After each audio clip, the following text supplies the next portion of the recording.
ವರ್ಷಕ್ಕೊಮ್ಮೆ ಹಾಸನದ ಅಧಿದೇವತೆ ಹಾಸನಾಂಬೆ ದರ್ಶನವನ್ನ ನೀಡ್ತಾಳೆ.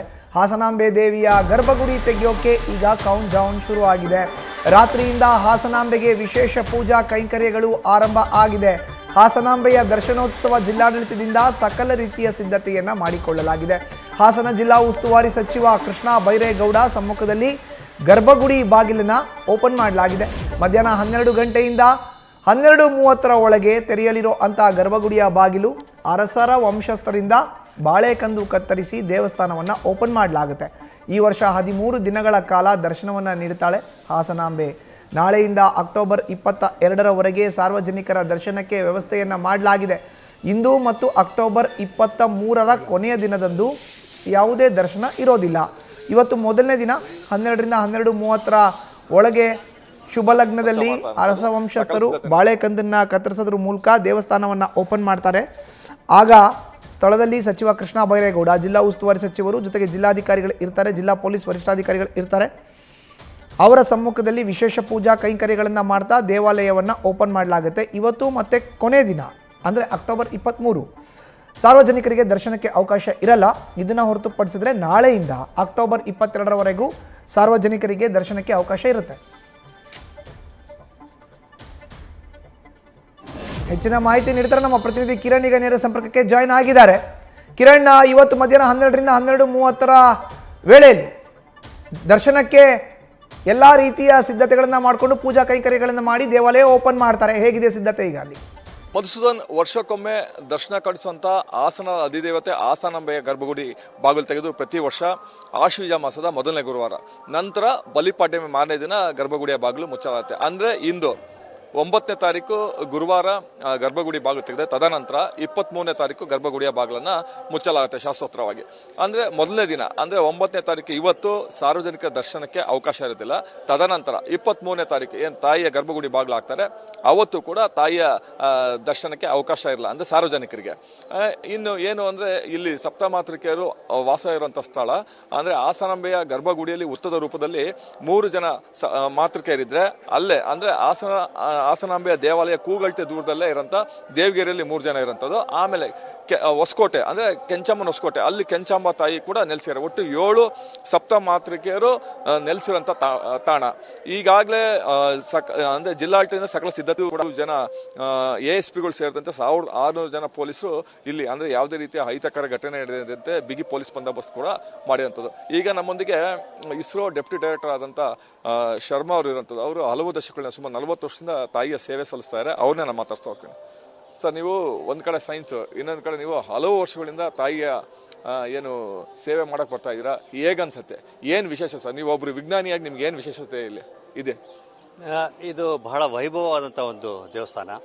ವರ್ಷದಲ್ಲಿ ಒಂದೇ ಸರಿ ಓಪನ್ ಆಗುವಂಥದ್ದು, 8 ದಿನದಿಂದ 10 ದಿನದವರೆಗೂ ಆ ದೇವಸ್ಥಾನ ಓಪನ್ ಆಗುವಂಥದ್ದು. ಅದರಲ್ಲಿ ನಾವು ಸೇವೆ ಮಾಡುವಂಥ ಒಂದು ಭಾಗ್ಯ ಬಹಳ ವೈಭವವಾದಂಥದ್ದು. ನಾವು 3-4 ದಶಕಗಳಿಂದ ಈ ದೇವಸ್ಥಾನದಲ್ಲಿ ಓಪನ್ ಮಾಡುವಂಥ ಟೈಮಲ್ಲಿ ಬಂದು ಸೇವೆ ಮಾಡುವಂಥದ್ದು. ಮತ್ತು ಅದೇ ರೀತಿಯಾಗಿ ಮಧ್ಯದಲ್ಲಿ ಯಾವ ರೀತಿಯಾಗಿ ಆ ದೇವಿಗೆ ಅಲಂಕಾರ ನೈವೇದ್ಯಗಳಾಗಬೇಕು ಅದನ್ನು ಮಾಡುವಂಥದ್ದು. ಮತ್ತು ದೇವಸ್ಥಾನ ಬಾಗಿಲು ಹಾಕಬೇಕಾದ್ರೆ ಕೂಡ ಎಲ್ಲ ವಿಧಿವಿಧಾನವಾಗಿ ಮಾಡುವಂಥ ಎಲ್ಲ ಕ್ರಮಗಳನ್ನ ನಮಗೆ ನಮ್ಮ ಪೂರ್ವಿಕರು, ನಮ್ಮ ಪೂರ್ವಜರು ನಮಗೆ ಕಲಿಸ್ಕೊಟ್ಟಿರೋದ್ರಿಂದ ನಾವು ಅದನ್ನ ಈ ಬಹಳ ಕಟ್ಟುನಿಟ್ಟಿನಿಂದ ಪಾಲಿಸ್ಕೊಂಡು ಬರ್ತಾ ಇದ್ದೀವಿ. ಬಹಳಷ್ಟು ವಿಶೇಷತೆಗಳು ಒಂದೆರಡು ಹೇಳೋದಾ ಸರ್? ಇದು ಈ ದೇವಸ್ಥಾನದಲ್ಲಿ ಬಹಳ ಒಂದು ದೊಡ್ಡ ವಿಶೇಷತೆ ಅಂತಂದರೆ ಇದೊಂದು ತ್ರಿಗುಣಾಂಬಿಕೆ ದೇವಿಕೆ ಅಂತ ನಾವು ಹೇಳ್ತೀವಿ. ಆ ತ್ರಿಗುಣಾಂಬಿಕೆ ದೇವಿಕೆನಲ್ಲಿ ಇದೊಂದು ಶಕ್ತಿಪೀಠದಲ್ಲಿ ನಾವು ಏನು ಬೇಡಿಕೊಂಡ್ರೂ ನಡೆಯುತ್ತೆ ಅನ್ನೋ ಒಂದು ಬಹಳ ಒಂದು ನಂಬಿಕೆ ಆದಂಥ ಒಂದು ದೇವಸ್ಥಾನ. ಇದು ಬಹಳ ಪುರಾತನವಾದ ಸಾವಿರಾರು ವರ್ಷಗಳ ದೇವಸ್ಥಾನ. ಇಲ್ಲಿ ಜನ ಕೂಡ ಲೋಕಲ್ ಜನ ಮತ್ತು ಹಳ್ಳಿ ಜನ ಆ ಒಂದು ನಂಬಿಕೆಯನ್ನು ಇಟ್ಕೊಂಡು ಬಹಳಷ್ಟು ಬಂದಿರುವಂಥ ಒಂದು ಜಾಗ ಇದು. ನನ್ನ ಹಾಗೆ ಬೇಕಾದಷ್ಟು ಸೈಂಟಿಸ್ಟ್ಗಳು ಇಲ್ಲೇ ಹುಟ್ಟಿ ಬೆಳೆದು ಇದೇ ಜಾಗದಲ್ಲಿ ಈ ದೇವಿಯ ಸೇವೆಯನ್ನು ಮಾಡಿಕೊಂಡು ಬಹಳ ದೇಶಕ್ಕೆ ಒಂದು ಸೇವೆಯನ್ನು ಮಾಡುವಂಥ ಬಹಳಷ್ಟು ಜನ ಹಾಸನದವರು ಎಲ್ಲ ಕಡೆ ಇರುವಂಥದ್ದು ಇದು ಬಹಳ ಪರಮ ಸತ್ಯ.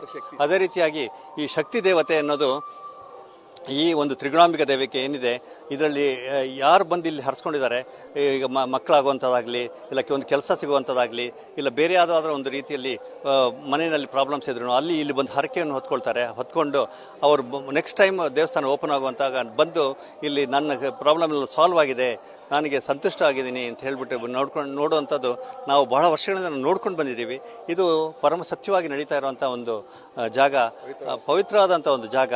ಮತ್ತು ಈ ಜಾಗದಲ್ಲಿ ದರ್ಶನ ಭಾಗ್ಯವೇ ಒಂದು ಮಹಾಪುಣ್ಯ ಅಂತ ಅಂದ್ಕೊಂಡಿರುವಂಥ ಈ ಒಂದು ಜನಸಮೂಹಕ್ಕೆ ಈ ಒಂದು ಸದವಕಾಶ ಮತ್ತೆ ಬಂದಿದೆ. ವರ್ಷ ಬರೋ ಥರ ಈ ವರ್ಷ ಬಂದಿದೆ. ಮತ್ತು 12 ದಿನ ದೇವಸ್ಥಾನ ಓಪನ್ ಇರುತ್ತೆ. ಜನಗಳು ಬಂದು ಸಾವಕಾಶವಾಗಿ ನಿಧಾನವಾಗಿ ದೇವಿಯನ್ನು ದರ್ಶನ ಮಾಡಿಕೊಂಡು ಆ ದೇವಿಯ ಅನುಗ್ರಹಕ್ಕೆ ಪಾತ್ರರಾಗಬೇಕು ಅಂತ ನಮ್ಮ ಒಂದು ಅನಿಸಿಕೆ ಕೂಡ. ಸರ್, ನೀವು ಹಲವು ದಶಕಗಳಿಂದ ಬರ್ತಾ ಇದ್ದೀರಾ ಒಂದು, ಮತ್ತೆ ಸಾಕಷ್ಟು ಇಲ್ಲಿ ಅಂದ್ರೆ ಈ ತಾಯಿಗೆ ಕಳೆದ ವರ್ಷ ಏನು ಒತ್ತಿಟ್ಟಂತ ದೀಪನ ಹಂಗೆ ಇರುತ್ತೆ, ಮತ್ತೆ ಹೂನು ಕೂಡ ಬಾಡಲ್ಲ ಅಂತ ಒಂದು ಅಪಾರವಾದ ನಂಬಿಕೆ ಇದೆ. ಈ ಬಗ್ಗೆ ತಾವು ಅಲ್ಲೇ ಇರ್ತೀರಾ ಗರ್ಭಗುಡಿಯಲ್ಲಿ, ಈ ಬಗ್ಗೆ ಏನು ಅನ್ಸುತ್ತೆ? ಹೌದು, ನಾವು ನೋಡಿರೋ ಹಾಗೇನೆ ದೇವಸ್ಥಾನ ಬಾಗಿಲು ಹಾಕಬೇಕಾದ್ರೆ ಏನು ಅಲಂಕಾರ ಮಾಡ್ತಾರೆ, ಹೂವಿನ ಅಲಂಕಾರ, ಮತ್ತೆ ಏನು 2 ದೀಪಗಳ ಉರಿಯುತ್ತೆ, ಮತ್ತೆ ಈ ನೈವೇದ್ಯ ಏನಿರುತ್ತೆ ಆ ನೈವೇದ್ಯ ಹಾಗೆ ಇರುತ್ತೆ ಅನ್ನೋದೊಂದು ಗರ್ಭಗುಡಿಯ ಒಳಗುಟ್ಟೋದು. ಅದರ ಬಗ್ಗೆ ಜಾಸ್ತಿ ನಾವು ವಿಮರ್ಶೆ ಚರ್ಚೆ ಮಾಡುವುದಲ್ಲ, ಆದರೆ ಇದು ಕಣ್ಣಾರೆ ಕಂಡಂಥ ಒಂದು ಸತ್ಯ. ಇದಕ್ಕೆ ನಾವು ರೀಸನ್ ಆಗಲಿ ಸೈಂಟಿಫಿಕ್ ರೀಸನ್ ಆಗಲಿ ಕೊಡ್ಲಿಕ್ಕೆ ಆಗಲ್ಲ. ಇಟ್ ಇಸ್ ಬಿಯಾಂಡ್ ಸೈನ್ಸ್ ಅಂತ ನಾವು ಹೇಳಬೇಕಾಗುತ್ತೆ. ಯಾಕಂದ್ರೆ 360 ದಿನ ಒಂದು ದೀಪ ಉರಿಬೇಕು ಅಂತಂದರೆ ಅದ್ರ ಶಕ್ತಿನೇ ಬೇರೆ ಇದೆ. ಒಂದು ನಾವು ಏನು ದೃಢವಾಗಿ ನಂಬಬೇಕು ಅಂತ ಹೇಳಿದ್ರೆ ನಮಗಿನ್ನ ಮೀರಿದ ಒಂದು ಶಕ್ತಿ ಇದೆ, ಎಲ್ಲರಿಗಿನ್ನ ಮೀರಿದ ಒಂದು ಶಕ್ತಿ ಇದೆ. ಆ ಶಕ್ತಿ ನಮಗೆ ಎಲ್ಲ ಥರದಲ್ಲೂ ದಾರಿಯನ್ನು ತೋರಿಸುತ್ತೆ. ಆ ಒಂದು ನಂಬಿಕೆಯಿಂದ ನಾವು ಮುಂದೆ ಹೋಗ್ತಾ ಇದ್ದೀವಿ. ಆ ನಂಬಿಕೆನೇ ನಮಗೆ ಈ ರೀತಿಯಾಗಿ ಮುಂದೆ ಬರುವಂಥ ಒಂದು ಎಲ್ಲದರಲ್ಲೂ ಯಶಸ್ಸು ಕಾಣುವಂಥ ಈ ಹಾಸನ ಜನತೆ, ಹಾಸನ ಜಿಲ್ಲೆ, ಹಾಸನ ಈ ವೈಭವವಾದಂಥ ಈ ಜಾಗದಲ್ಲಿ ಇಷ್ಟೊಂದು ಪ್ರಾಮುಖ್ಯತೆಯನ್ನು ಹೊಂದಿರುವಂಥ ಎಲ್ಲ ದೇಶಗಳಲ್ಲೂ ಕೂಡ ಹಾಸನದವರು ಸೇವೆ ಮಾಡುವಂಥದ್ದು, ಎಲ್ಲ ಡಿಪಾರ್ಟ್ಮೆಂಟಲ್ಲಿ ಸೇವೆ ಮಾಡುವಂಥದ್ದು ನಾವು ನೋಡಿದ್ರೆ ಈ ದೇವಿಯ ಮಹಾತ್ಮೆ ಮತ್ತು ಒಂದು ಶಕ್ತಿ ಬಹಳಷ್ಟು ಇದೆ ಅನ್ನೋದು ನಮ್ಮ ದೃಢವಾಗಿ ನೋಡುವಂಥದ್ದು. ವಿಜ್ಞಾನಿಗಳು, ಇಸ್ರೋ ವಿಜ್ಞಾನಿಗಳು ಹೇಳೋ ಪ್ರಕಾರನೇ ಅಂದ್ರೆ ನಮಗೂ ಮೀರಿ ಅಂದ್ರೆ ಸೈನ್ಸ್ಗೂ ಮೀರಿದಾದಂಥ ಒಂದು ಶಕ್ತಿ ಇದೆ. ಅದೇ ಸೂಪರ್ ಶಕ್ತಿ ಅಂತಾನೆ ಅವರು ಹೇಳ್ತಾ ಇರೋಂಥದ್ದು. ಮತ್ತೆ ಕಳೆದ ಬಾರಿ ಸುಮಾರು 20 ಲಕ್ಷಕ್ಕೂ ಹೆಚ್ಚು ಜನ ತಾಯಿಯ ದರ್ಶನಕ್ಕೆ ಬಂದಿದ್ರು. ಈ ಬಾರಿ 25 ಲಕ್ಷಕ್ಕೂ ಹೆಚ್ಚು ಭಕ್ತಾದಿಗಳು ಜಿಲ್ಲೆ ಅಲ್ಲದೆ ಹೊರ ಜಿಲ್ಲೆಯಿಂದ ಬರೋಂಥ ಸಾಧ್ಯತೆ ಇರೋಂಥದ್ದು. ಮತ್ತು